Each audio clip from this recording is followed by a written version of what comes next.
So, questions for the Reformed TULIP Calvinist people. On the screen, you see definitions from Calvinist websites, Calvinist college, or Reformed colleges, definitions for TULIP.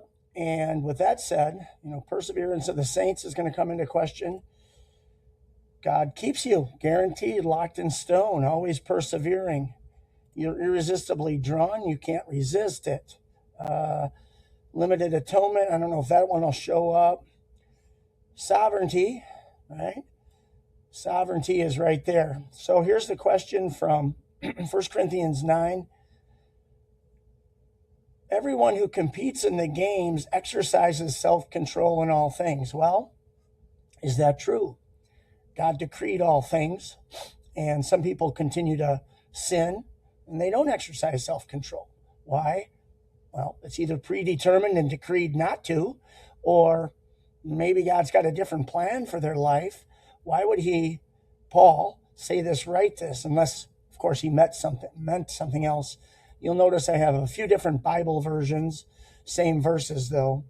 Let's go to this one. This one says, same verse, though, different version.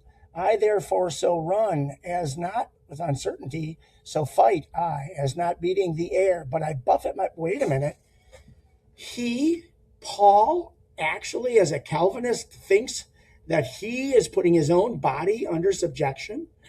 He thinks that he is the one who somehow has some sort of self-control or choice or ability to choose to continue to keep himself restrained and under some sort of, overseeing power to make sure that he continues.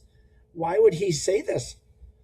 Doesn't he know about God's sovereignty? And wouldn't he want to give glory back to God? What a silly thing for Paul to say. Same verse, different color, right?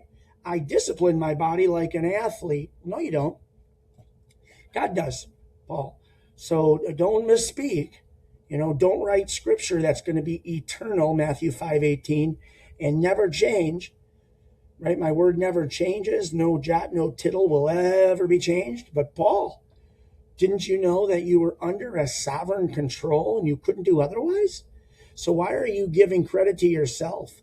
Why are you telling us something for future Christians that make them think that they have to continuously monitor their thinking and their choices and their actions and monitor what they put into their brain and then grab from their brain to use in the Christian walk or way of life? Wait a minute. I thought you understood perseverance. I thought you knew you couldn't be disqualified. You're in, dude. Right?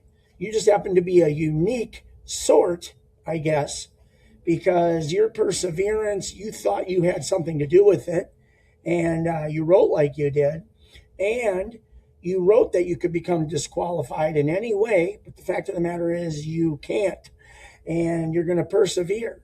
And hey, technically you can't be disqualified from any rewards or prizes either. Why? Well, because God's in control of that too. If he wrote in and he's guaranteed you, locked you in stone for some reward, some crown in heaven, if that's the kind of disqualification talking here, you technically couldn't be disqualified for it. Either you're going to get it or you were never wrote in stone to get it. So you can't be disqualified. Man, you got to learn your Calvinism, Mr. Paul. Okay, that's it. Over and out. 1 Corinthians 9:25 through 27.